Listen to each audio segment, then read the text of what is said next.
প্রিয় ভিউয়ার্স, যদি আপনাকে জিজ্ঞেস করি কোন কাজগুলো করলে একজন মুসলমানের সব ইবাদত ধ্বংস হয়ে যেতে পারে, অনেকেই হয়তো বলবেন আল্লাহ জানেন, কিন্তু আল্লাহ নিজেই কোরআনে আমাদের সতর্ক করেছেন।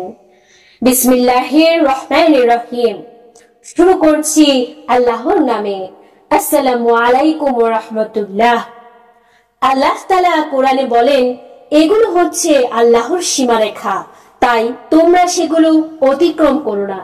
যে এগুলো লঙ্ঘন করে সেই হলো জালিম। সূরা বাকারা আয়াত নাম্বার 229। আজকের ভিডিওতে আমরা জানব কোরআন ও হাদিসে বর্ণিত সেই ভয়ঙ্কর নিষিদ্ধ কাজগুলো, যেগুলো থেকে দূরে থাকা প্রতিটি মুসলমানের জন্য অপরিহার্য। প্রথমেই শুরু করছি শিরক দিয়ে। শিরক হলো আল্লাহর সাথে কাউকে শরীক করা। আস্তাগফিরুল্লাহ। কোরআনে বলা হয়েছে আল্লাহ তার সাথে শরীক করাকে ক্ষমা করবেন না। সূরা নিসা আয়াত নাম্বার 48। যেমন কবরের কাছে গিয়ে সাহায্য চাওয়া, তাবিজ বা ঝাড়ফুঁকের উপর নির্ভর করা। আল্লাহ ছাড়া কারো কাছে সাহায্য চাইলে সেটা শিরক।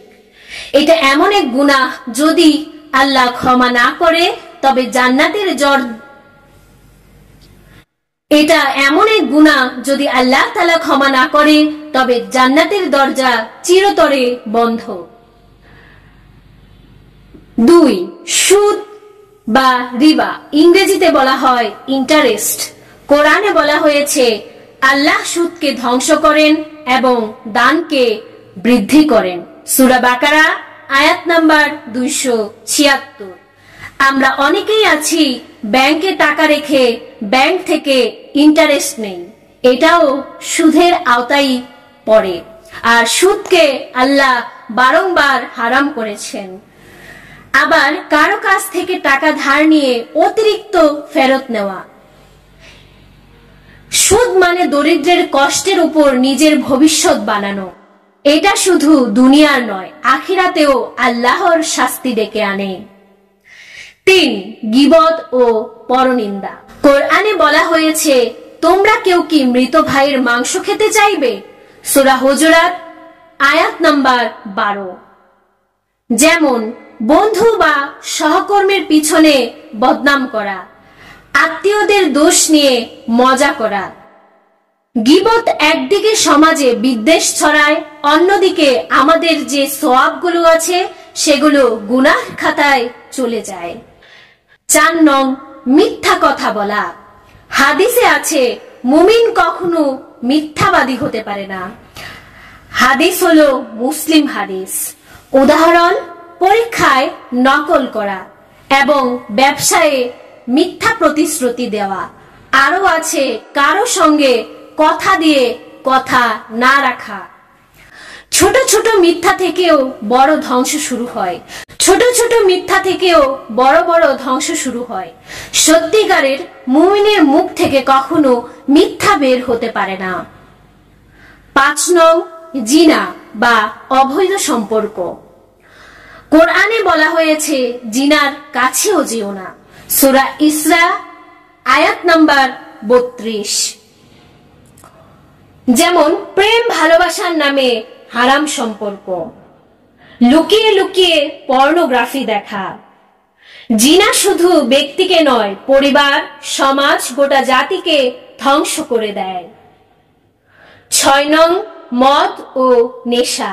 কোরআনে বলা হয়েছে মদ ও জুয়া শয়তানের কাজ। সূরা মাইদা আয়াত নাম্বার 90। উদাহরণ, মদ পান করে মাতলামি করা এবং বিভিন্ন ধরনের গাঁজা, ইয়াবা, ড্রাগস ইত্যাদি গ্রহণ করা।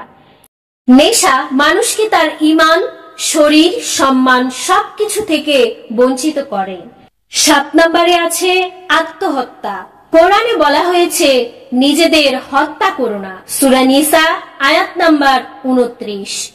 উদাহরণ, দুঃখ কষ্ট পেলে বিষ খেয়ে মরে যাওয়া। আবার অনেকে আছে হতাশা হয়ে নিজেকে নিজেই ফাঁসি দিয়ে মেরে ফেলা। জীবন আল্লাহর দান, আত্মহত্যা মানে সেই দানকে অস্বীকার করা।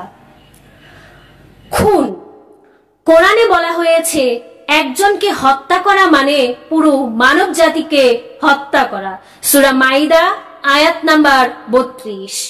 উদাহরণ, কারো উপর রাগারাগি করে সেই প্রতিশোধ নেওয়ার জন্য খুন করা, এমনকি নিরপরাধ মানুষকেও সম্পদের লোভে খুন করা।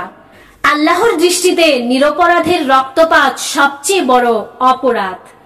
9, আত্মীয়তার সম্পর্ক ছিন্ন করা। হাদিসে বলা হয়েছে যে আত্মীয়তার সম্পর্ক ছিন্ন করে সে জান্নাতে প্রবেশ করবে না। হাদিস বুখারী ও মুসলিম। উদাহরণ, ভাই ভাই বছরের পর বছর কথা না বলা, আত্মীয়দের হক আদায় না করা। ইসলাম শুধু ইবাদত নয়, সম্পর্ক বজায় রাখাও ঈমানের অংশ। 10, অহংকার ও গর্ব।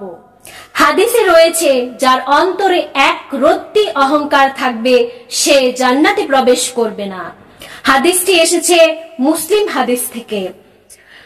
যেমন সম্পদ দেখিয়ে অন্যকে তুচ্ছ করা, জ্ঞান বা ক্ষমতার কারণে অন্যকে হেয় করা। আসল সম্মান আল্লাহর কাছে নম্রতার মাধ্যমে, অহংকার করলে ইবলিসের পথে হাঁটা হয়। প্রিয় ভিউয়ার্স, আল্লাহ তাআলা আমাদের জন্য হালালকে সহজ করেছেন আর হারামকে কঠিনভাবে নিষিদ্ধ করেছেন, যাতে আমরা ভুল পথে না যাই।